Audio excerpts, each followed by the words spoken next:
I found the paperwork on my kitchen table. Not hidden in a drawer, not tucked away in someone's bag, just sitting there, right next to my half-finished cup of tea. The header read Evergreen Memorial Gardens, plot transfer application. My name was typed at the top. Below it, in my daughter Sarah's handwriting, were the words pending estate distribution. I stood there, teacup trembling in my hand, trying to make sense of what I was reading. There were highlighted sections. Appraisal values. Something about market rate for premium locations. My plot. The one I'd bought 30 years ago, right next to where my husband Thomas was buried. My son Marcus's signature was at the bottom. And Sarah's. Both of them had signed it. Both of them had agreed. I flipped through the pages with shaking fingers. There were emails printed out. Messages between my children that I was never meant to see. Sarah's words jumped out at me. Mom's not going to need it for years. The plot's worth $18,000 now. We could split it and finally get out of debt. Marcus had replied, "What if she finds out?" And Sarah again, "She won't. And even if she does, what's she going to do?"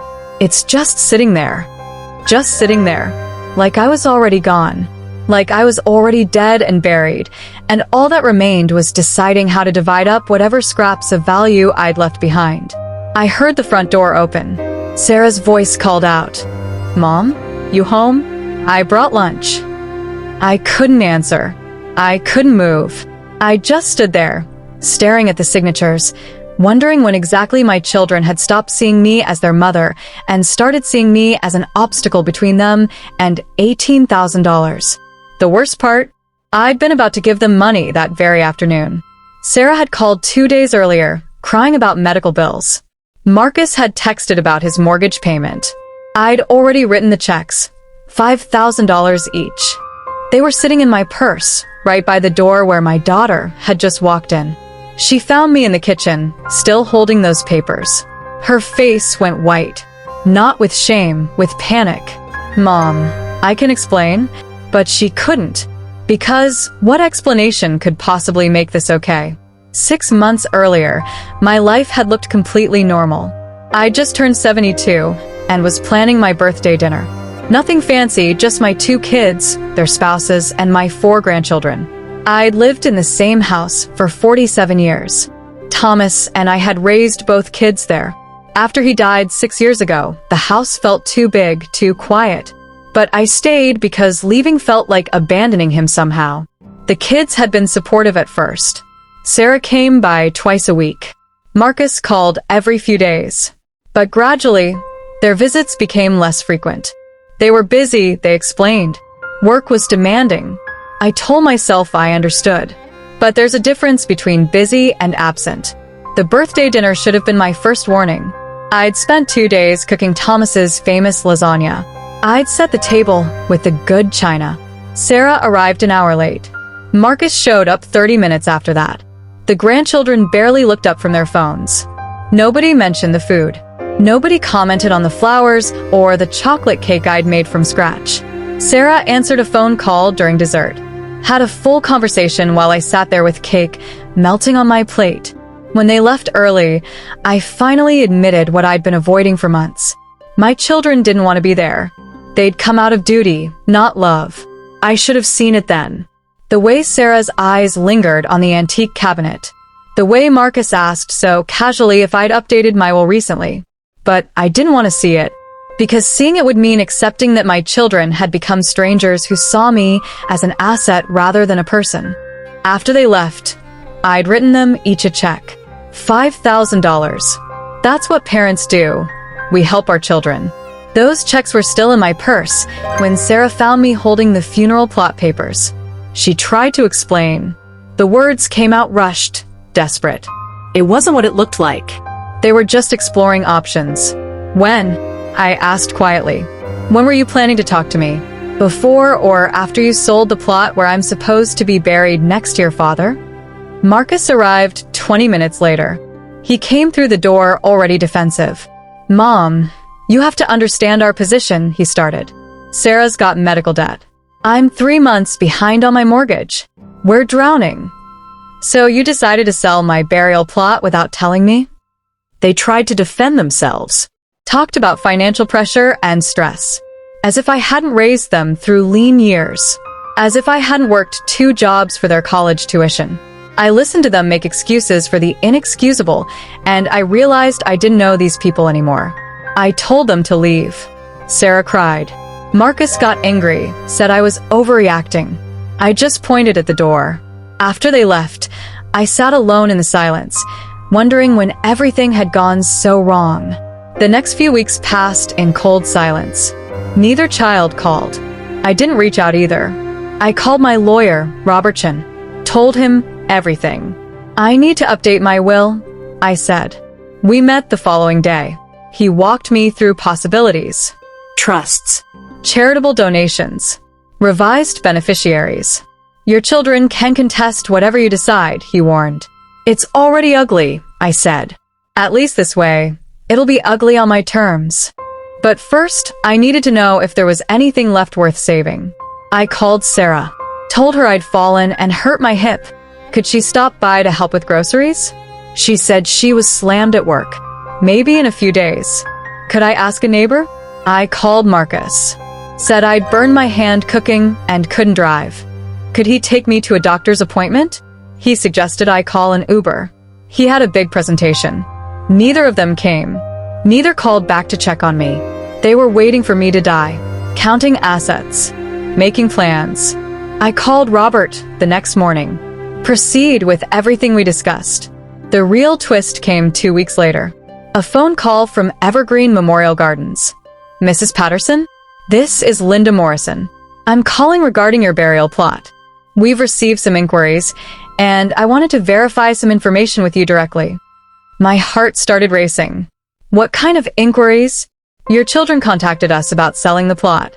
They had what appeared to be your power of attorney documentation, but our legal department noticed some inconsistencies. They forged my power of attorney? Linda's silence answered the question. After I hung up, I sat motionless. They hadn't just discussed it. They'd actually tried to do it. They'd forged documents.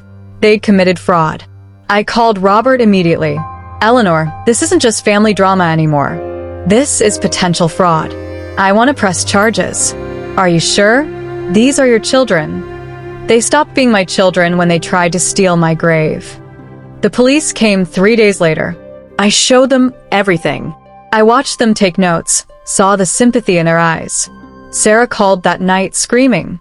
Marcus called an hour later, cold and furious. Both accused me of ruining their lives. You tried to sell my burial plot, I said calmly. You forged my signature, and now you're angry with me? We were desperate. You don't understand. No, interrupta. You don't understand. I was about to give you money. $10,000. The checks were written. All you had to do was ask. All you had to do was treat me like a human being. The silence was deafening. But you couldn't even do that. So no, Sarah. You stopped being my daughter the moment you decided I was worth more dead than alive. I hung up.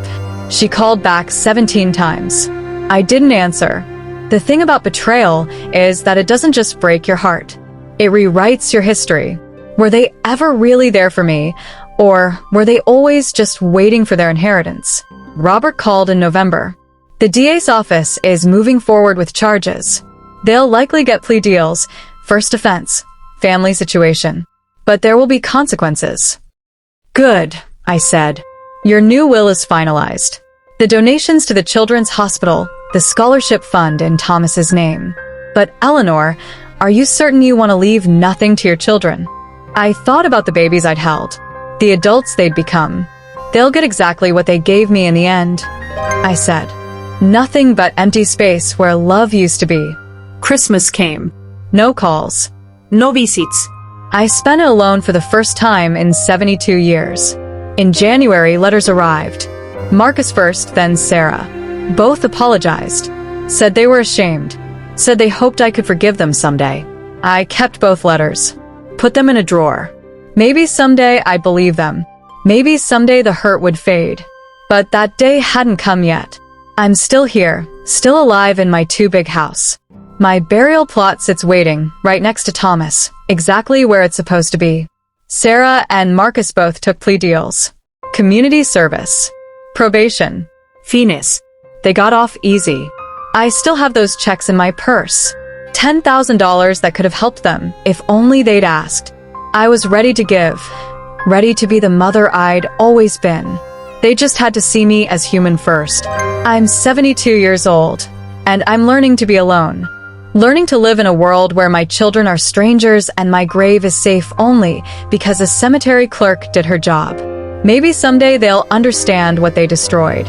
But I need you to understand something. This can happen to anyone. Your parents, your grandparents, anyone who's lived long enough to have value. They become targets. Not to strangers, but to the people who are supposed to love them most. If you have aging parents, call them. Visit them.